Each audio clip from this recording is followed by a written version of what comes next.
పేరు Susmitha, nursing officers association ప్రధాన కార్యదర్శి. నేను మరి 4వ తారీఖు ఈటీవీ ప్లస్ ఛానల్లో రాత్రి 9 గంటలకు ప్రసారమైనటువంటి పటాస్ ప్రోగ్రాంలో నర్సెస్ని అతి దారుణంగా వారిపై కామెంట్లు చేయడం జరిగింది. మేము వాళ్ళు చేసే పనులకు మేము వేలెత్తే చూపించే పొజిషన్లో మేము ఉన్నాం, కానీ వాళ్ళతో మేము చూయించుకునే పొజిషన్లో లేము. కాబట్టి ఈరోజు మాకు న్యాయం జరుగుతుందని ఎల్బీ నగర్ పోలీస్ స్టేషన్కి వచ్చి వారిపై ఫిర్యాదు చేయడం జరిగింది. యాంకర్ రవి, శ్రీముఖి, పార్టిసిపేట్ చేసినటువంటి యాదవరాజు వీరి ముగ్గురుపై ఖచ్చితమైన చర్యలు తీసుకుంటారని వారు మాకు హామీ ఇచ్చారు. కాబట్టి మా యొక్క నర్సెస్ని ఎప్పుడు కూడా మీరు చులకన చూడొద్దని మేము అందరినీ హెచ్చరిస్తున్నామండి.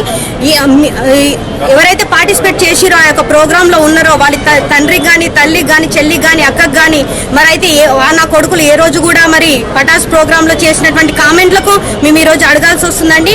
వాళ్ళు ఏ ఒక్క రోజు కూడా హాస్పిటల్స్కి రాలేదా? మీరు చేసేటువంటి దొంగన పనులకు మరి మేము ఈరోజు నిలదీసి అడుగుతున్నాము. కొంపదీసి మీరు కూడా బయటకు వస్తే మాత్రము ప్రపంచంలో ఉన్నటువంటి తెలంగాణ రాష్ట్రంలో ఉన్నటువంటి ప్రతి ఒక్క నర్సు కూడా చెప్పు తీసుకొని మిమ్మల్ని కొడుతుందని మేము సగర్వంగా చెప్తున్నామండి. నువ్వు పుట్టి ఇంత లోతైతుందిరా, నువ్వు ఇంతవరకు ఒక్కసారి కూడా హాస్పిటల్కి వెళ్ళలేదా? నీకు అక్కడ నర్సు న్యాయం జరగలేదా?